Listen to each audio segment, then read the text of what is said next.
कहां छुपाए उसे मकार औरत? तमीज से बात करो आबिद खान, ये तुम्हारी जागीर नहीं, तानिया बेगम की कोठी है। तेरे बेटे के सर पे खून सवार है, तानिया बेगम को गोली मार दी। थैंक यू कि तुमने मेरी बेटी महानूर से मुझे मिलवा दिया।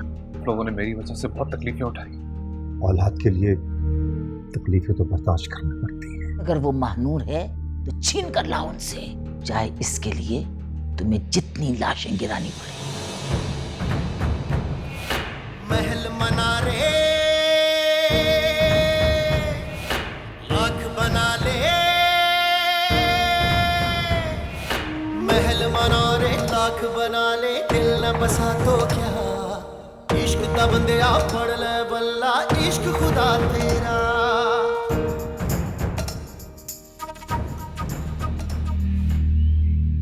लीजिए बीजान, आपका मुजरिम हाजिर है। तुम्हें ये गलतफहमी थी कि मैं तुम्हें हवेली में वापस नहीं ला सकूंगी, है ना? भूल थी ये तुम्हारी। अगर मुझे अपने लोगों ने धोखे ना दिए होते तो तुम्हारा खेल बहुत पहले खत्म हो चुका होता महानूर। यहाँ सिर्फ मेरा जिस्म लाया गया, वो भी किराए के गुंडों की मदद से, लेकिन मेरा दिल और मेरी रूह मामा और अदील के पास है। मत नाम लो उन लोगों का मेरे सामने। काश मैंने रहीम गुल की बात ना मानी होती तो उस नागन का सिर मैं उसी वक्त कुचल चुकी होती। नागिन मामा नहीं, सांप वो लोग हैं जो दूसरों की खुशियों को डसते हैं, दूसरों की जिंदगियों में जहर घोलते हैं, जिन्हें अपनी जात के अलावा किसी और से मोहब्बत नहीं होती। नफरतों के ताजिर आप जैसे लोग। कि तुम नहीं, तुम्हारी माँ और उसका गंदा खून बोल रहा है।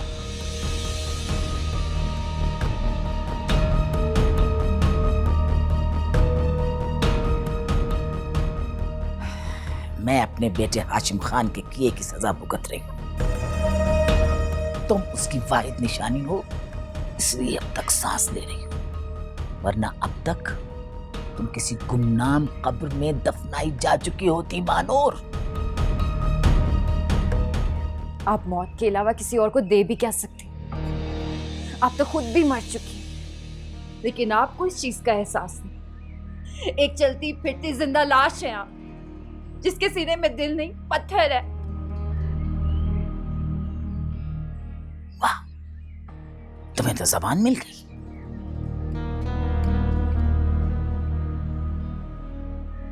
चार दिन बाहर क्या रही, मेरी इज्जत, एहतराम और खौफ सब कुछ तुम्हारे दिल से निकल गया। तुम क्या समझती हो कि मैं तुम्हारी बातों से खौफजदा होकर तुम्हारी नाफरमानी और बगावत को बर्दाश्त कर लूंगी? नहीं मानूंगा। अब भी वही होगा जिसका मैंने फैसला कर लिया था। मेरी जिंदगी का हर फैसला मेरी मामा करेंगी, और अगर आपने मेरे साथ जबरदस्ती करने की कोशिश भी की ना तो मैं अपनी जान दे दूंगी, समझिए आप?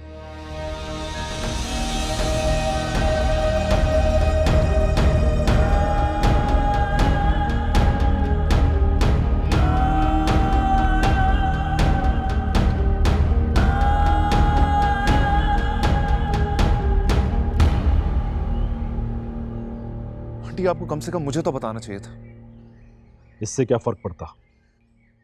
8-10 मुसल्लह अफराद का मुकाबला तो हुमायूं भी ना कर सका। तो शुक्र है गोली उसके बाजू में लगी, वरना बहुत बड़ा नुकसान हो जाता। फिर इस तरह क्यों लेके गए थे महानूर को, जब पता था कि वो लोग मौके की ताक में बैठे और हम लोग उनका मुकाबला नहीं कर सकते? महानूर को अगर बीजान से बचाना है तो हमारे पास सिर्फ एक ही रास्ता है, और वो रास्ता कानून का है। उनके गुंडों और बदमाशों से हम मुकाबला नहीं कर सकते, और वैसे भी उनके नजदीक इंसानी जान की कोई अहमियत नहीं है। उनके नजदीक तो कानून की भी कोई अहमियत नहीं। कानूनी तौर पर आप महानूर की मां, मगर क्या हुआ, उन्होंने ताकत के बल पर महानूर को आपसे छीन लिया।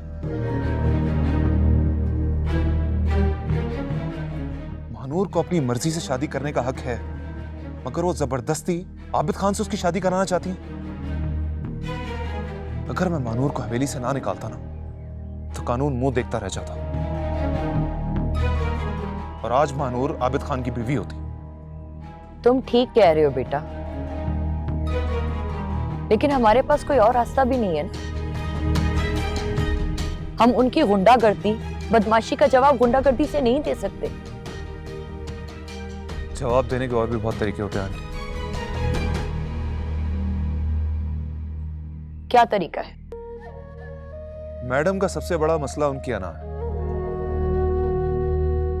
वो अपनी और अपने खानदान की इज्जत के बारे में बहुत हसास है। मानूर के हवेली छोड़ने के 2-3 हफ्ते तक भी उन्होंने पुलिस को इसलिए इन्फॉर्म नहीं किया कि इससे उनकी रुसवाई होगी। तुम क्या चाहते हो बेटा? हमें मसला मीडिया के सामने लाना चाहिए। आजकल मीडिया आजाद है। अगर हम ये पूरा केस मीडिया के सामने रखेंगे तो वो लोग हमारी हेल्प करेंगे, और इससे ना सिर्फ ज़ैबुन्निसा बल्कि हुकूमत भी प्रेशर में आएगी। भाभी ये ठीक कह रहा है, इसके अलावा हमारे पास और कोई रास्ता नहीं।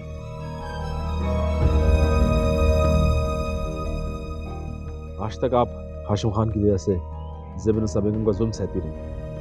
अगर अब भी आपने ये स्टेप नहीं उठाया ना, तो फिर आप सारी जिंदगी मानूर को वापस नहीं ले सकते।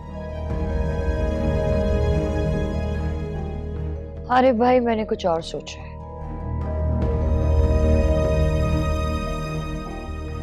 वो क्या? शायद अब वक्त आ गया है कि बीजान को पता चल जाए कि मानूर के अलावा उनका कोई पोता भी है।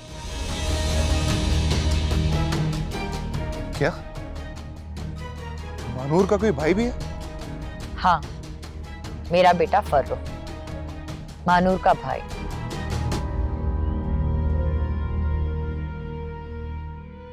हाशिम की मौत के बाद पैदा हुआ था। मैंने बीजान से ये बात सिर्फ इसलिए छुपाई कि वो मानूर की तरह मेरा बेटा भी मुझसे ना छीन ले। ये तो आपने बहुत बड़ी और खुशी की खबर सुनाई, लेकिन मानूर ने तो मुझे कभी नहीं बताया। वो इसलिए बेटा क्योंकि वो अपने भाई के बारे में नहीं जानती, ना ही उसने कभी उसे देखा है।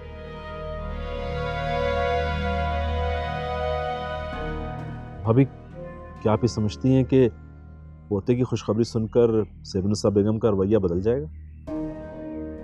उम्मीद तो बहुत कम है, लेकिन ये खबर उनके लिए किसी शौक से कम नहीं होगी।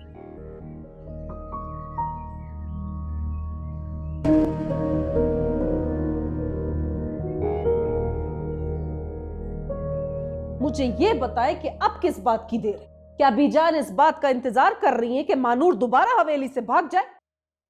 फरजाना बेगम, जब भी बोलना बुरा ही बोलना। 24 घंटे नहीं हुए मानूर को वापस आए और तुम्हें अपने बेटे की शादी की पड़ी।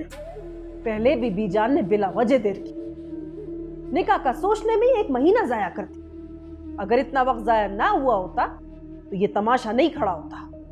तमाशा अभी चल रहा है फरजाना बेगम।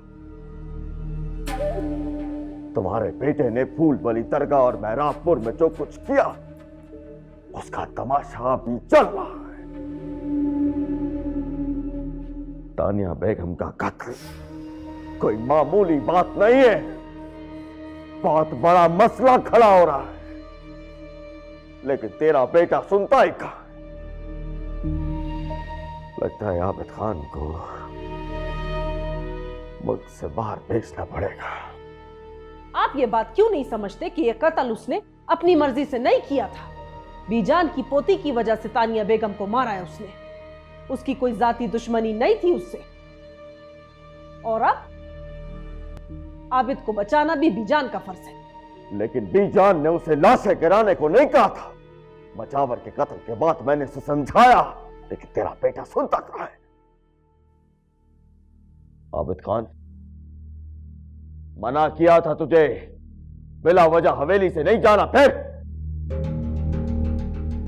हवेली गया था,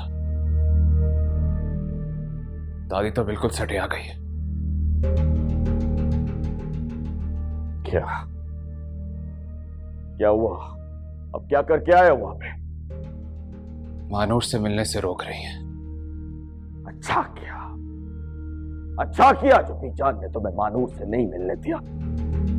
तुम्हारा क्या पता है, गुस्से में आओ तो तुम मानूरी को गोली मार दो, किस्सा है खत्म। तुम्हारे बाबा ठीक कह रहे हैं। जैसे हालात है अभी तुम्हारा मानूर से मिलना बिल्कुल मुनासिब नहीं। वो भी गुस्से में होगी और तुम्हारा दिमाग भी ठीक नहीं। कहीं बात और ना बिगड़ जाए। जो बिगड़ना था वो तो बिगड़ गया।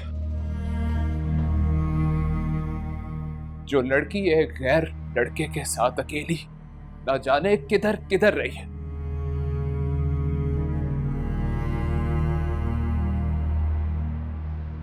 क्या वो बीवी बनाने के काबिल है? अब इन सारी बातों से क्या फर्क पड़ता है? रात गई सो बात गई। गलतियां इंसानों से ही होती हैं, तुम इस बात को भूल जाओ। मुझे कहा ना तो फिर तुम भी सुन लो। तुम्हारी माँ फरजाना इसी कोठे में हुआ करती थी। तुम भी तबाही हो। आपको फर्क नहीं पड़ता होगा।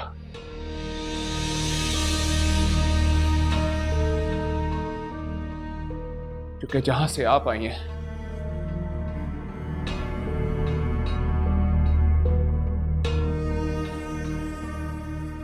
वहां इन बातों की परवाह नहीं की जाती। आबिद खान, क्या बकवास कर रहा है तू? मैं बकवास नहीं कर रहा।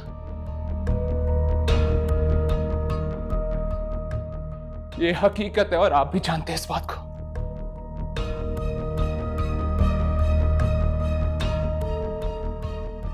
मैं तानिया को गोली नहीं मारना चाहता था,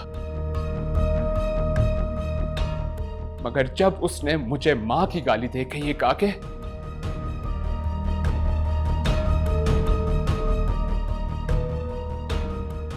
मेरी मां भी कोठे से लाई गई है,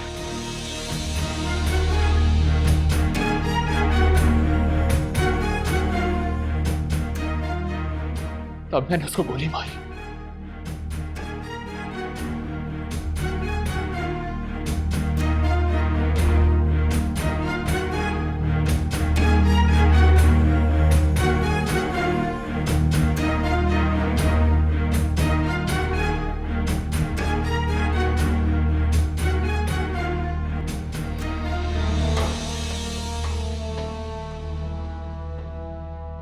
आबिद खान, जा बेटा, अपने कमरे में जा। जा।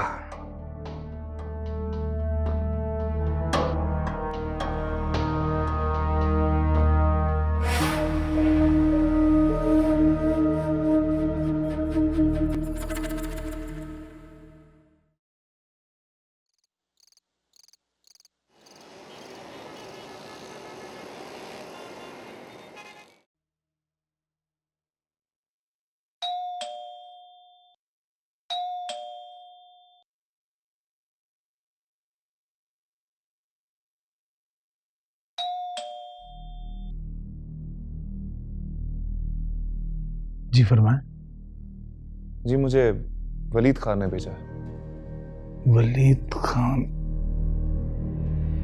हाँ, निकल। ये क्या कर? अभी तक तो मैंने कुछ नहीं किया, लेकिन अगर तूने अपनी जबान नहीं खोली ना तो मैं तेरी भूखी जिंदगी बोझ बना दूंगा। मेरा कसूर क्या? तेरे जुर्म की दास्तान तो बहुत लंबी है, लेकिन फिलहाल मुझे ये बता कि दिलावर किधर है? कौन दिलावर?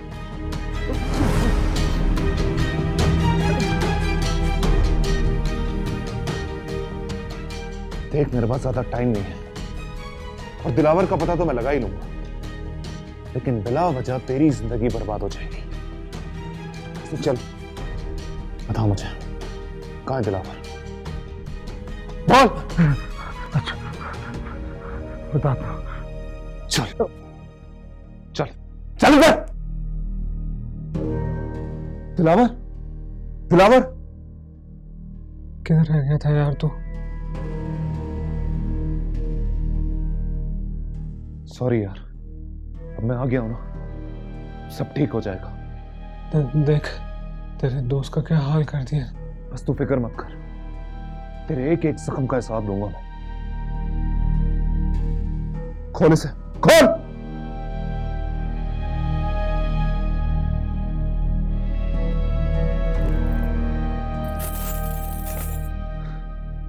उठ जा।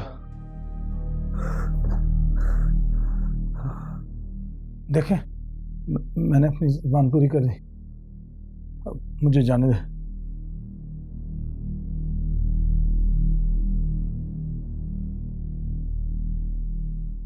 जाने दो।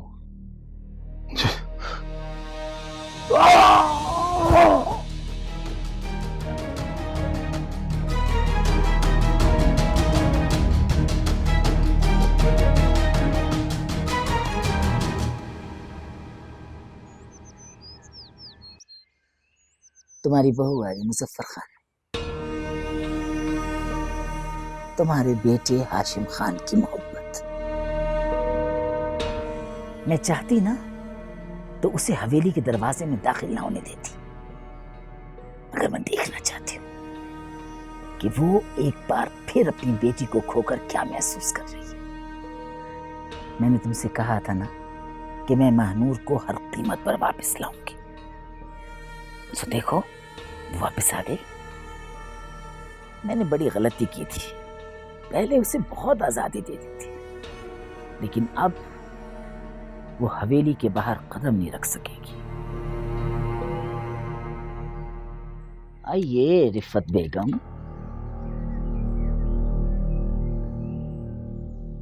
मैं जानती थी कि तुम हवेली जरूर आओगी, बेटी की दुहाई देने, अल्लाह रसूल का वास्ता देने, बेटी की भीख मांगने जरूर आओगी।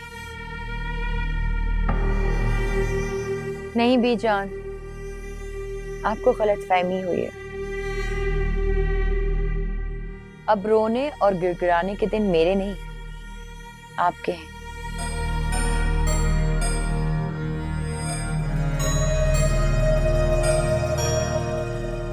क्योंकि कल अदालत ने आपके खिलाफ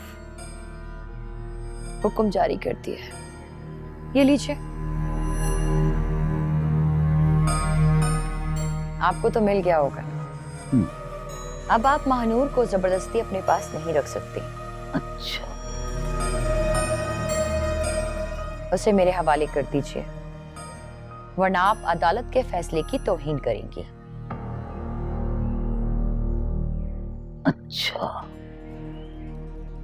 अच्छा तो अब मैं आपको बताती हूँ,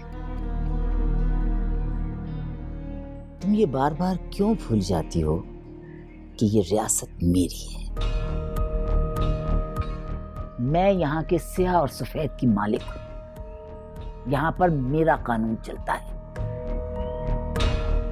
कल जिस अदालत ने तुम्हें महानूर का वारिस करार दिया था ना, आज उस अदालत ने अपना फैसला मुअत्तली कर दिया।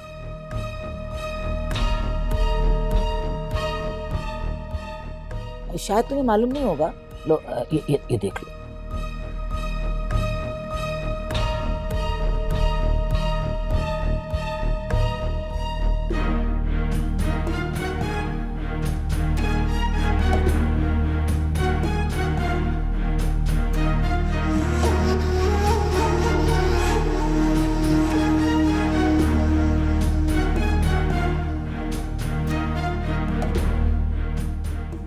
आपको क्या लगता है बीजा,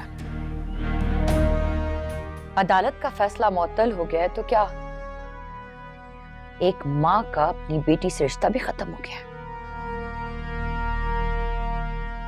आप अपनी सारी दौलत और ताकत लगाकर भी एक मां से उसकी बेटी का रिश्ता नहीं खत्म कर सकती।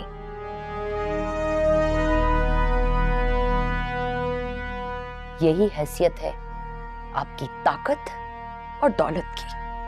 नहीं, मैं रिश्ते खत्म नहीं करती, लेकिन और बहुत कुछ खत्म कर सकती हूँ, जिसका तुम्हें खूब अंदाजा है। इसीलिए तुम्हारे पास सिर्फ एक रास्ता है। जिस तरह 18 साल पहले तुम यहां से फरार हुई थी ना, उसी तरह आज भी यहां से दफा हो जाओ। मैं उस वक्त भी आपसे घबरा के नहीं भागी थी बीजान, क्योंकि कोई भी माँ अपनी मासूम बेटी को इस तरह से छोड़ के नहीं जा सकती, चाहे उसकी जान ही क्यों ना चली जाए। मुझे भी अफसोस था कि तुम यहां से भाग गई। अगर मैं उस वक्त तुम्हारा किस्सा खत्म कर देती ना, तो आज को ये दिन देख लेना पड़ते। जानती हूं मैं बीजान, आपके नजदीक तो इंसानी जान की कीमत मच्छर और मक्खी से भी कमतर है। उस वक्त आप मुझे तो मरवा देती, लेकिन उसके साथ साथ हाशिम की औलाद और अपने पोते को भी मेरे कोख में ही दफन कर देती।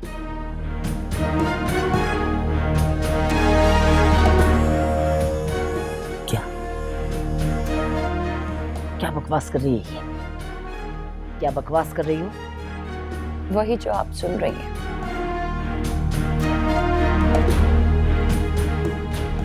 अगर आप मुझे कत्ल करवा देते तो उसके साथ अपने पोते फरूक का खून भी आपके सर पर होता।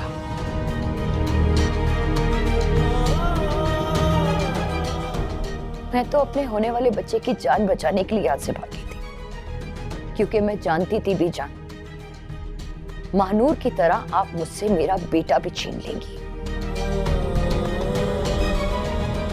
मालूम है मुझे कि झूठ बोल रही हो तुम।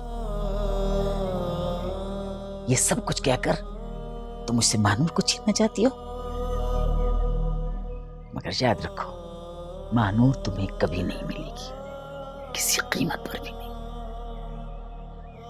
महानूर आज नहीं तो कल मुझे मिल ही जाएगी बीजान, मगर आपकी बदकिस्मती तो अब कभी खत्म नहीं होगी।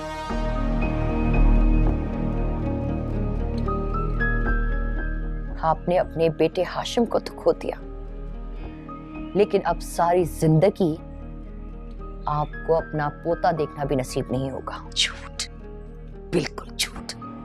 अगर ये सब कुछ सच होता तो हाशिम खान मुझे जरूर बताता। इसी बात का तो अफसोस है, मुझे भी तब पता चला जब वो इस दुनिया में ना रहे।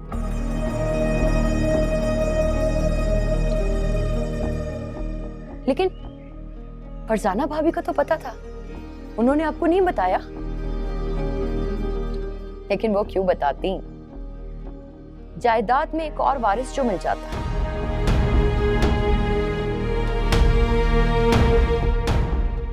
आप इस गलतफहमी में मत रहिएगा बीजान कि आप फरूक तक पहुंच जाएंगे।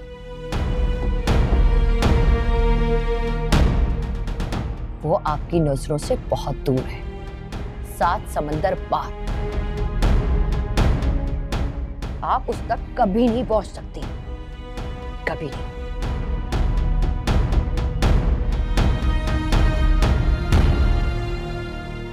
अल्लाह हाफिज।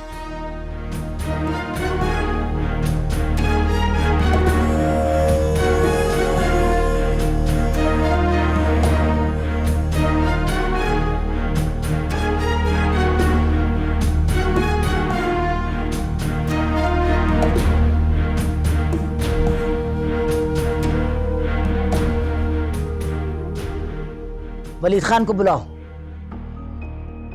जहां कहीं भी है ढूंढो उसको और उससे कहो कि फौरन हवेली आए।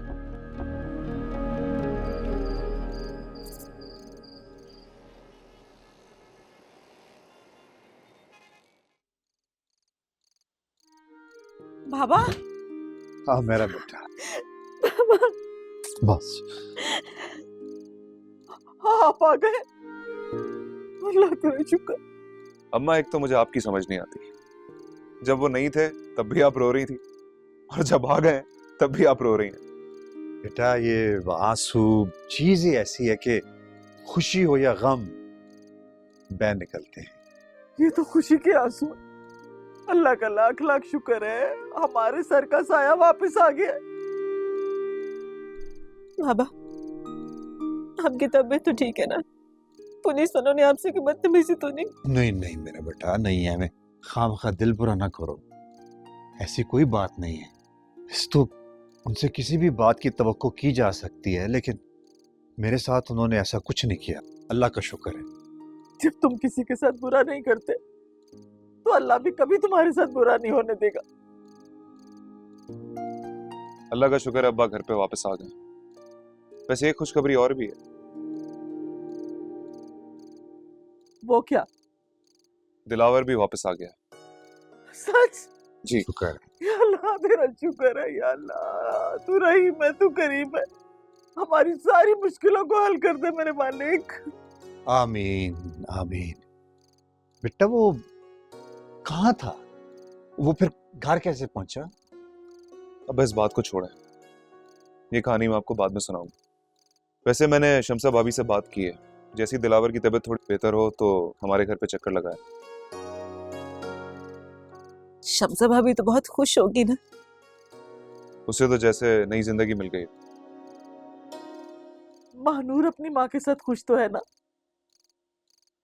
नहीं अम्मी, उस वक्त अपनी माँ के साथ नहीं है। उसकी दादी उसे फिर से हवेली में ले गई है, लेकिन अब वो उसे ज्यादा देर तक कैद में नहीं रख सकती, क्योंकि अदालत ने फैसला उसकी माँ के हक में दिया। क्या मतलब है भाई? हमारी सब परेशानियां, हमारे घर का जल जाना, बाबा का गिरफ्तार हो जाना सब बेकार जाएगा। महानूर मेरी भाभी नहीं बनेगी। नहीं रहता, अब ऐसा कुछ नहीं होगा। महानूर अब वो महानूर नहीं रही। उसने जिंदगी को बहुत करीब से देख लिया। अब वो अपने सारे फैसले खुद करेगी। अब उसकी दादी भी उसको कैद में नहीं रख सकती। मगर बेटा यहाँ तो ज़िबुन निसा का कानून ही चलता है। लेकिन अब नहीं चलेगा। चले अंदर चले। आओ ना, अंदर आओ। यहीं खड़े रहोगे क्या?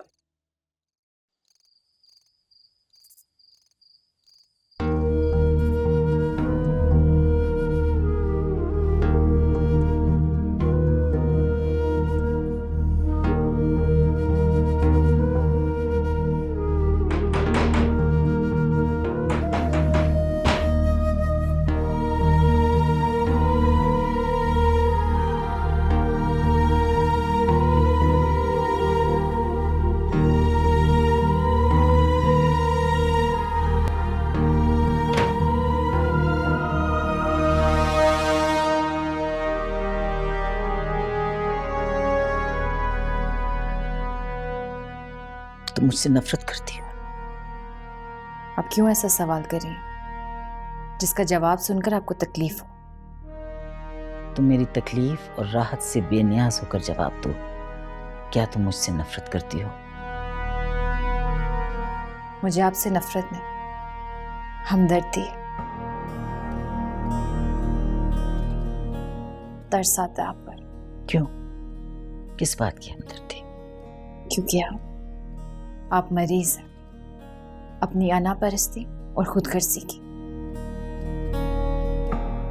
सैकड़ों लोग आपके इर्द गिर्द हैं, लेकिन फिर भी आप कितनी तन्हा।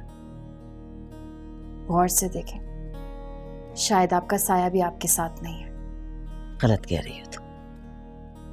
कोसों दूर तक मेरे नाम का सिक्का चलता है। सैकड़ों हजारों लोगों का रोजगार मुझसे वाबस्ता है। जहां से मैं गुजर जाऊं वहां पर हजारों लोग झुक जाते हैं, इज्जत करते हैं मेरी। लोग आपके शर से बचने के लिए आपकी इज्जत करते हैं। आपकी दौलत आपकी ताकत के आगे सर झुकाता है। कहीं पढ़ा था मैंने, दुनिया का बदतरीन शख्स वो है जिसके फसाद और शर से बचने के लिए लोग उसकी इज्जत करते हैं। किसने सिखाई तुम्हें ये बातें? बताओ। वक्त और हालात सब कुछ सिखा देते हैं, मगर अफसोस आपने अपने वक्त से कुछ नहीं सीखा। अपनी अना की इज्जत में आपने सब कुछ गवा दिया। यहाँ तक कि मुझे भी। ये तुम्हारा ख्याल है, भड़काया गया है तुम्हें मेरे खिलाफ। मैं तुम्हारी नाफरमानियों के बावजूद मैं तुम्हें खोना नहीं चाहती, इसलिए मैं तुमसे बात करने आई हूं महानूर। तुम्हारे साथ जो कुछ भी हुआ उसका मुझे अफसोस है।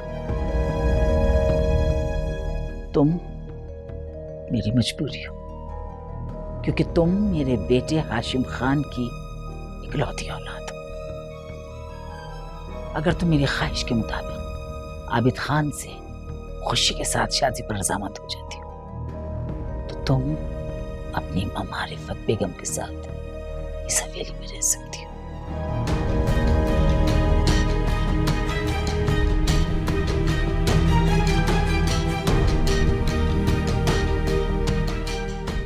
मैं तुम्हारे जवाब की मुंतजिर हूं महानूर। मेरी जिंदगी का हर फैसला मेरी मामा करेंगी।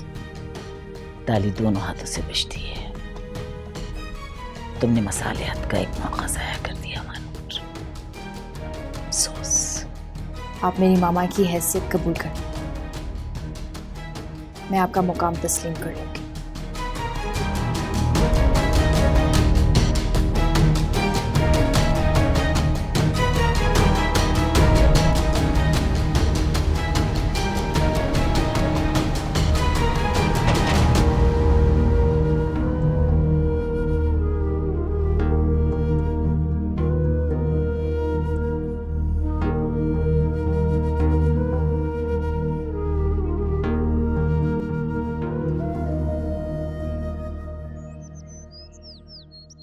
कैसे हुआ ये सब? सर ये सब कुछ अचानक हुआ, मुझे जरा सा भी शक पड़ता मैं दरवाजा न खोलता। सर उन्होंने आपका नाम इस्तेमाल किया। और तुमने उन्हें भीगी बिल्ली बन के दिलावर के आगे पेश कर दिया। सर अगर मैं रजिस्ट ना करता तो ये चोटें ना आती। एक स्टेज पे तो मुझे कलमा पढ़ना पड़ा।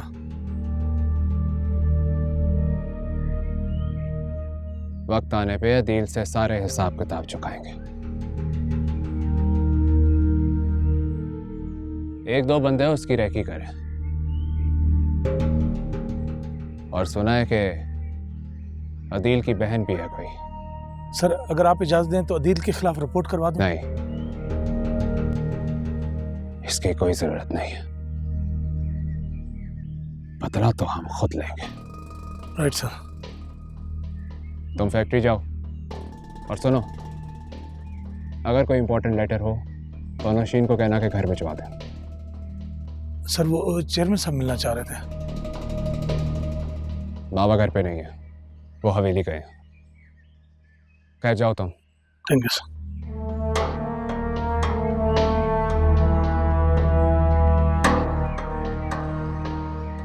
ये आपसे किसने कह दिया बेशक? हाशिम खान की सिर्फ एक ही औलाद है, मानूर। ये मेरी बात का जवाब नहीं है वलीद खान। क्या रिफत हाशिम की मौत के वक्त प्रेग्नेंट थी? इस बात का हमें कैसे पता बीजान? इसका इल्म तो रिफत को ही होगा। क्या यह सच नहीं है कि हाशिम की मौत के बाद रिफत की तबीयत खराब हो गई थी और तुम लोगों ने डॉक्टर आयशा को बुलाया था, जिसने तुम्हें बताया कि रिफत उम्मीद से है?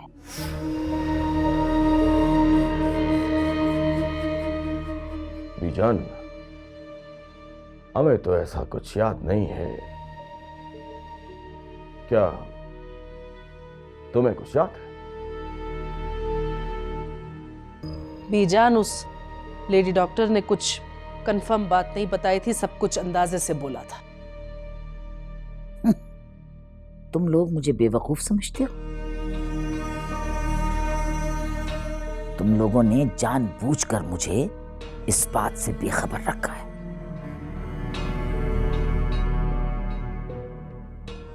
कैसी बातें कर रही हैं आप बेजान? भला हम ऐसा क्यों करेंगे? क्योंकि तुम्हें खौफ था कि अगर हाशिम का हकीकी वारिस पैदा हो गया तो मानूर नहीं, उसका बेटा इस रियासत का वारिस होगा। और वो पैदा हो गया। रिफत ने हाशिम की मौत के बाद बेटे को जन्म दिया था, जो आज जवान हो चुका। बीजान, ये भी तो मुमकिन है कि रिफत अपनी बेटी को वापस पाने के लिए झूठ बोल रही हो और हम सब के बीच लड़ाई कराना चाहती हो।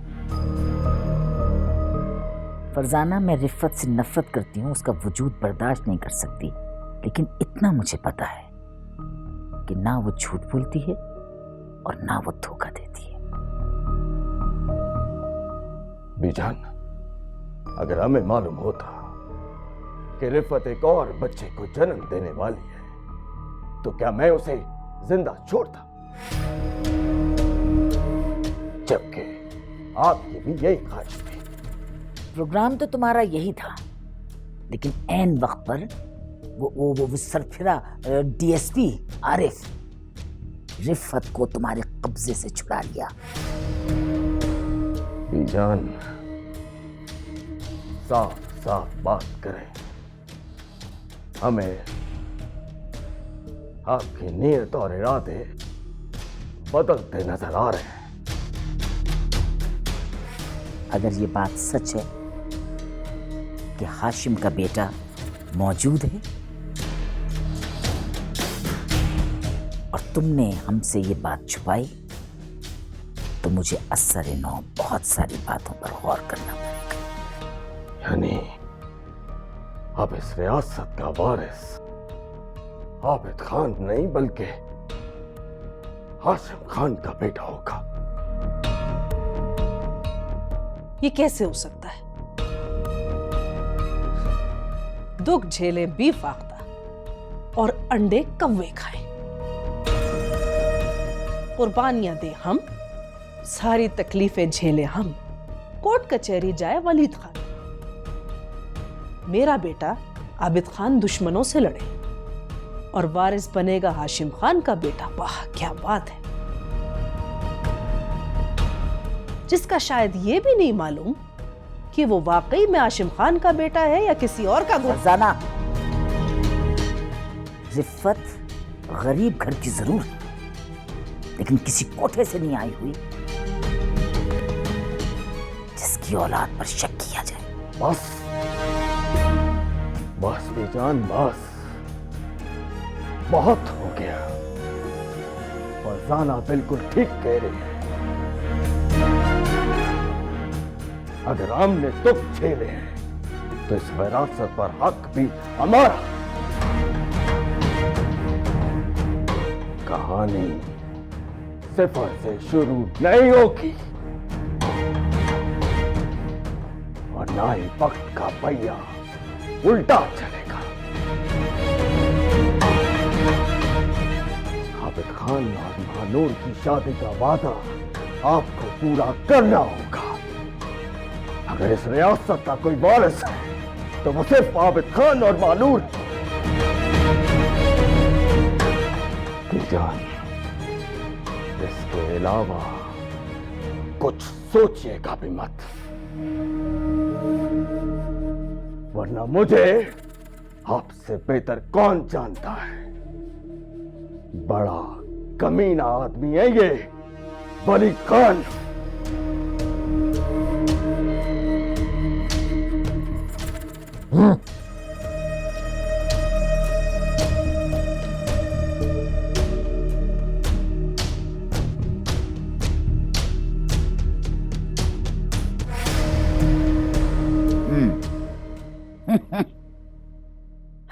अगर ये कमीना है ना मुजफ्फर खान, तो मेरा नाम ज़ेबुन्निसा है। जहां पर इसकी सोच खत्म होती है, मेरी सोच वहां से शुरू होती है।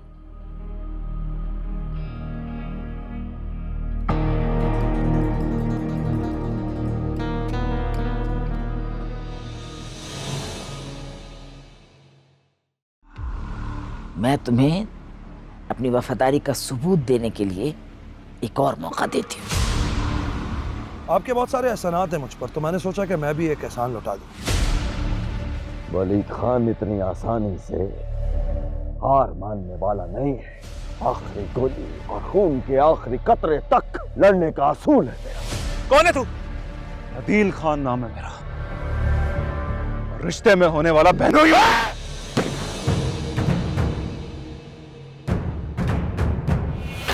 महल मनारे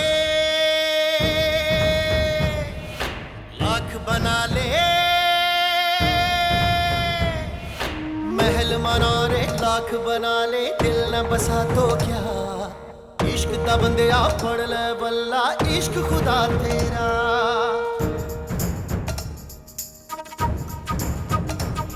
पैमाने वफा दस्तारे अना, पैमाने वफा दस्तारे अना, सब कुछ है यही रह जाना। जिंद बना दे ईद करा दे यार मेरा साया, रांझण मेरा माही मेरा ढोल